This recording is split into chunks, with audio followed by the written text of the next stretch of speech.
লক্ষ্মীর ভান্ডার প্রকল্পে মা বোনেদের এই মুহূর্তে দারুণ সুখবর।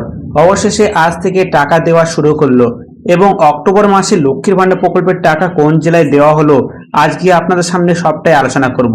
তাই ভিডিওটি স্কিপ না করে সম্পূর্ণ ওয়াচ করবেন। আর ভিডিওটি ভালো থাকলে অবশ্যই ভিডিওটিকে লাইক করে চ্যানেলটিকে সাবস্ক্রাইব করে পাশে থাকা বেল আইকনটি অন করে রাখবেন, যাতে এইরকম নতুন নতুন ভিডিও সবার আগে আপনার সামনে চলে যায়। তাহলে চলুন ভিডিওটি শুরু করা যাক। বলা হয়েছে লক্ষ্মীর ভান্ডার প্রকল্পে মা বোনেদের জন্য আজ দারুণ সুখবর। দুর্গাপূজা উপলক্ষে অক্টোবর মাসের টাকা দেওয়ার প্রসেস শুরু। রাজ্য সরকারের তরফে আজ বিরাট বড় ঘোষণা। অবশেষে অক্টোবর মাসে ফাইনাল তারিখ দিল। অক্টোবর মাসে এবার 2000 ও 2400 টাকা করে দেবে।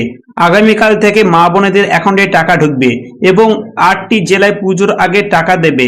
তাহলে বুঝতে পেরেছেন, লক্ষ্মীর ভান্ডার প্রকল্পে এই অক্টোবর মাসের টাকা 8টি জেলায় আগে টাকা দেওয়া হলো। পশ্চিমবঙ্গে জনসাধারণের জন্য রাজ্য সরকারের যে প্রকল্পগুলি রয়েছে তার মধ্যে সবচেয়ে জনপ্রিয় প্রকল্প হচ্ছে লক্ষ্মীর ভান্ডার প্রকল্প। 2021 সালে তৃতীয়বারের জন্য রাজ্য সরকার গঠন করে এই প্রকল্পের সূচনা করেছিলেন মুখ্যমন্ত্রী মমতা বন্দ্যোপাধ্যায়। রাজ্যের মহিলাদের আর্থিকভাবে স্বনির্ভর করতে লক্ষ্মীর ভান্ডার প্রকল্পের পরিকল্পনা করেছিলেন। এছাড়াও বৃদ্ধ বিধবা প্রতিবন্ধী ব্যক্তিদের জন্য বৃদ্ধ ভাতা, বিধবা ভাতা, প্রতিবন্ধী ভাতা প্রকল্প চালু করেছেন। এই সমস্ত প্রকল্পের মাধ্যমে রাজ্যের মহিলা এবং বয়স্ক ব্যক্তি, বিধবা নারী এছাড়াও প্রতিবন্ধী ব্যক্তিরা প্রতি মাসে আর্থিকভাবে সাহায্য পেয়ে উপকৃত হচ্ছেন। তবে এবার বাঙালির শ্রেষ্ঠ উৎসব দুর্গাপূজা উপলক্ষে লক্ষ্মীর ভান্ডার প্রকল্প, বিধবা প্রতিবন্ধী ভাতা প্রকল্প অক্টোবর মাসে টাকা দেওয়ার আগামীতে শুরু হয়েছে। আজ টাকা কিন্তু দেওয়া হয়েছে অনেক জেলায়। আপনারা অনেকেই দেখবেন যে আপনার স্ট্যাটাসে ঘরে পেমেন্ট আন্ডার প্রসেসের জায়গায় পেমেন্ট সাকসেসফুল চলে এসেছে। আপনারা লক্ষ্মীর ভান্ডার প্রকল্পের স্ট্যাটাসটি চেক করে দেখে নিন, আপনার টাকা হয়তো ঢুকে গেছে। আজ অনেক জেলায় টাকা কিন্তু ছাড়া হলো। লক্ষ্মীর ভান্ডার প্রকল্পে এবার 2,21,00,000 মা বোনেদের অ্যাকাউন্টে সরাসরি টাকা ছাড়া হলো। বলা হয়েছে এবার 8টি জেলায় লক্ষ্মীর ভান্ডার প্রকল্পে আজ টাকা ছাড়া হলো।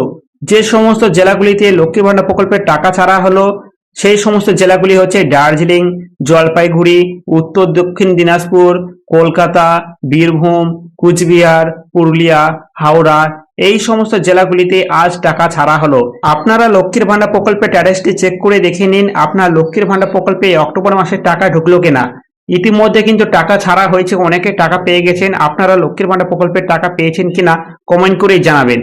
আর যে সমস্ত মা বোনেরা এখনো পর্যন্ত লক্ষ্মীর ভান্ডার প্রকল্পের টাকাটি পাননি, তারা আগামী 6 তারিখ থেকে 8 তারিখের মধ্যে লক্ষ্মীর ভান্ডার প্রকল্পে অক্টোবর মাসের টাকা পেয়ে যাবেন। লক্ষ্মীর ভান্ডার প্রকল্পে 6 তারিখ থেকে 8 তারিখের মধ্যেই যে সমস্ত জেলাগুলিতে টাকা দেওয়া হবে সেই সমস্ত জেলাগুলি হচ্ছে মালদা, মুর্শিদাবাদ, পূর্ব ও পশ্চিম বর্ধমান, নদিয়া, কলিম্পং, হুগলি, আলিপুরদুয়ার, ঝাড়গ্রাম, পূর্ব ও পশ্চিম মেদিনীপুর, উত্তর ও দক্ষিণ 24 পরগনা। এই সমস্ত জেলাগুলিতে আপনারা 6 তারিখ থেকে 8 তারিখের মধ্যেই টাকা পেয়ে যাবেন। বলা হয়েছে লক্ষ্মীর ভান্ডার প্রকল্পের টাকা ইতিমধ্যে ছাড়া হয়েছে। আপনারা ব্যাংকের স্ট্যাটাসটি চেক করে দেখে নিন, আপনারা লক্ষ্মীর ভান্ডার প্রকল্পের স্ট্যাটাসটি চেক করে দেখে নিন, আপনারা ইতিমধ্যে হয়তো লক্ষ্মীর ভান্ডার প্রকল্পের টাকা পেয়ে গেছেন।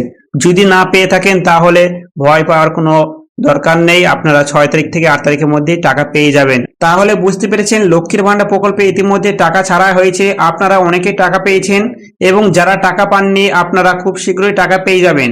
আজকে ভিডিওটি এখানে শেষ করছি। ভিডিওটি যদি ভালো থাকে অবশ্যই ভিডিওটিকে লাইক করবেন এবং ভিডিওটিকে শেয়ার করে দিবেন। দেখা হচ্ছে আবার একটি নতুন ভিডিওতে। ধন্যবাদ।